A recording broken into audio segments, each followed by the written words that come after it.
Okay, what the f-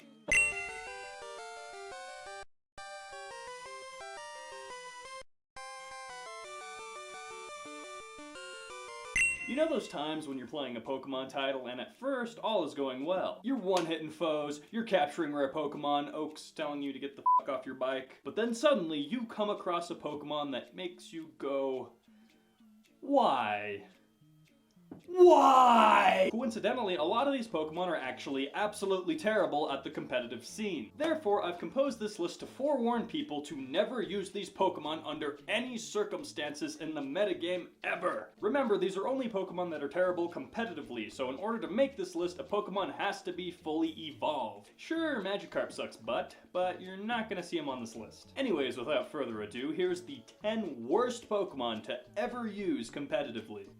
Number 10, Sunflora. I guess it shouldn't really come as a surprise that a sunflower is a horrible battler. Just look at these things. They're pretty and glowy and full of sunshine and all things made of happiness. You're certainly never gonna see a Sunflora rob you and your family at gunpoint. Aside from Sunflora's appearance though, this guy is statistically just downright awful. Like the rest of the Pokemon that I'm gonna mention on this list, Sunflora's base stats are bad. They come out to a pitiful total of 425, his speed being the most lacking stat. With speed like that and defense like that, chances are you'll be dead before you even get to bat an eye. His special attack is average, but that doesn't make up for his abysmal speed and lackluster move pool. Your only chance of potentially using Sunflora is if its solar power ability is in effect, which boosts special attack by 50% with the cost of 10% HP each turn. Even then, hold on, because it's gonna be a bumpy ride.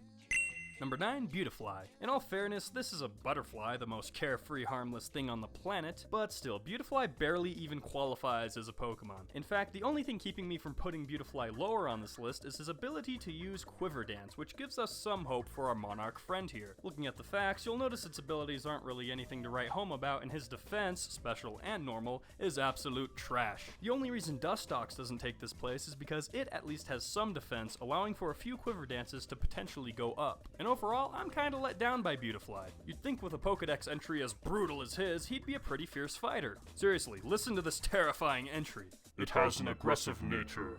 It stabs prey with its long, narrow mouth to drain the prey's fluids.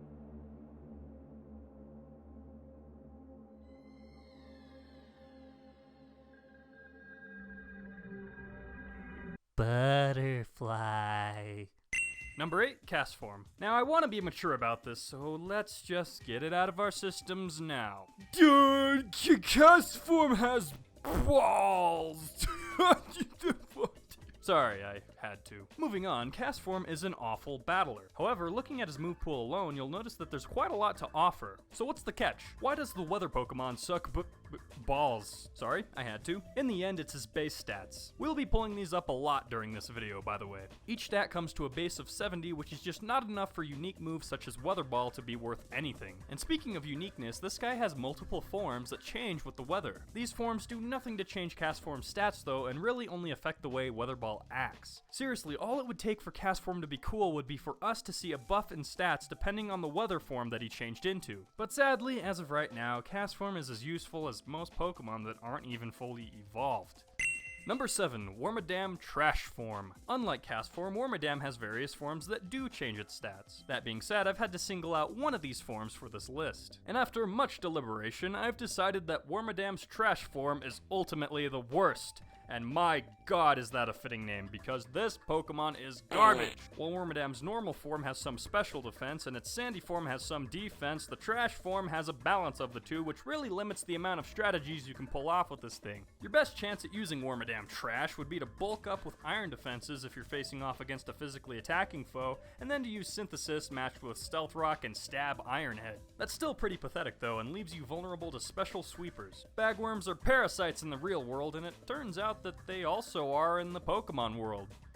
Number 6, Spinda. You know how Spinda in 6th gen looks like he's in a constant drunken stupor? Well, it turns out that that's exactly how he performs as a battler too. Alright, that's it. Give me your keys. You're drunk. When this miserable excuse for a battler isn't downing Captain Morgan and Jaeger bombs, he's out fighting with a horrible base stat total of 360. None of his stats in particular stick out. In fact, they're all sitting at a base total of 60. No speed, no HP, no attack, no nothing. Except booze. Lots of booze. It shouldn't go unnoted though that Spinda does have the ability Contrary, which reverses stat changes. This could be useful in some absurd situation since the Pokemon can learn Superpower. Superpower, instead of lowering attack and defense by 1 stage after each use, would increase these stats. But honestly, this seems to be the only move in his move pool to benefit from Contrary, which is certainly not enough to make up for this Pokemon's alcoholic habits.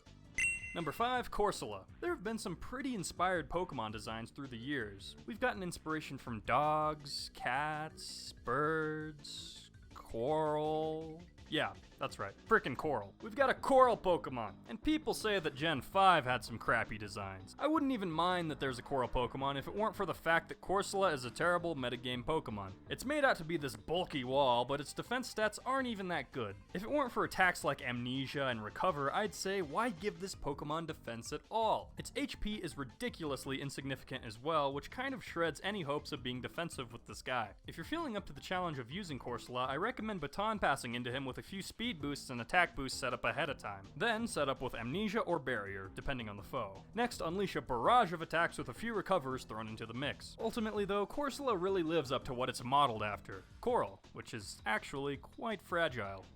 Number 4, Farfetch'd. This is a tad depressing. I mean, the name Farfetch'd already implies uselessness as a Pokemon, and that leek he's carrying around ain't exactly the mightiest of weapons. You got a duck, you got a leek. Put those two together and... oh, nope, it's still lame. Looking at Farfetch'd base stats, you'll see, holy sh**, that's bad.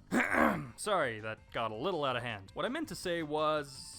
no, you know what? I'm not sugarcoating this. This thing is horrible. The way I would recommend using Farfetch'd is, well, not at all, but if you're really filling up to the task, try equipping it with a Focus Sash in combination with Flail and Agility. Use Agility. Since you'll still be standing no matter what, use Flail. If you happen to outspeed, you might pull off a considerable amount of damage. He's got Swords Dance and Baton Pass, so if you're a miracle worker who can set up with this guy, go for it. However, the cold reality is he's a Pokemon with awful stats and awful type coverage.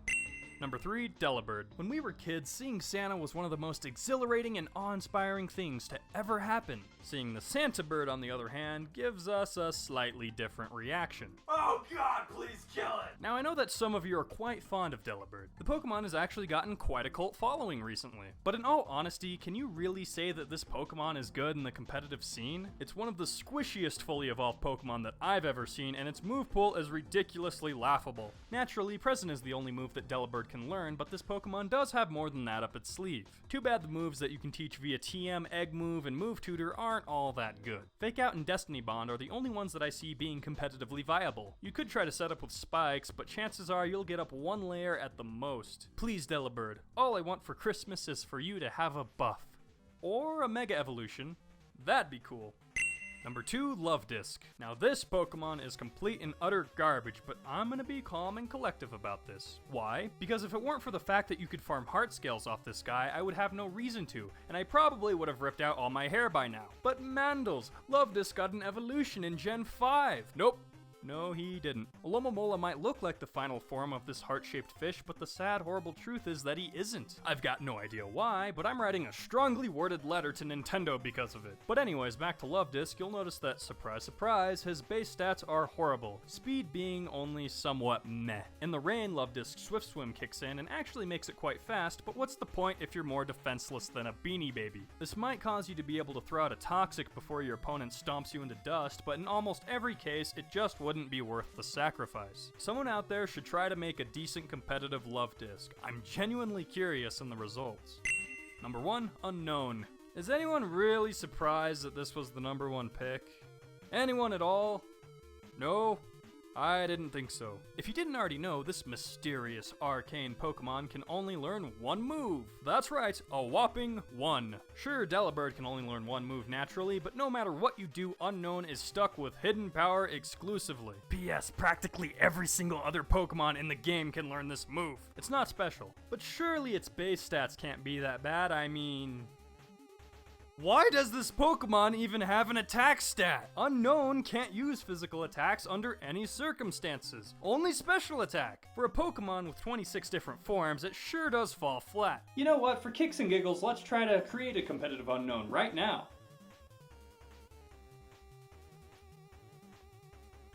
Never mind. This. It would seem that Unown is doomed to be the worst competitive Pokemon of all time. We can only hope that somewhere, Game Freak is working on unleashing Unown's true power in a future Pokemon title. Thanks for watching, everyone. I'd like to stop and take this moment to say that I'm soon going to be live streaming on Twitch TV, so be sure to follow me on there if that interests you. I'd also appreciate it if you followed me on Twitter, as well as subscribed if you haven't already done so. And I know that this video was pretty negative, so here's some of my other videos that are significantly more positive. They're not awful or something.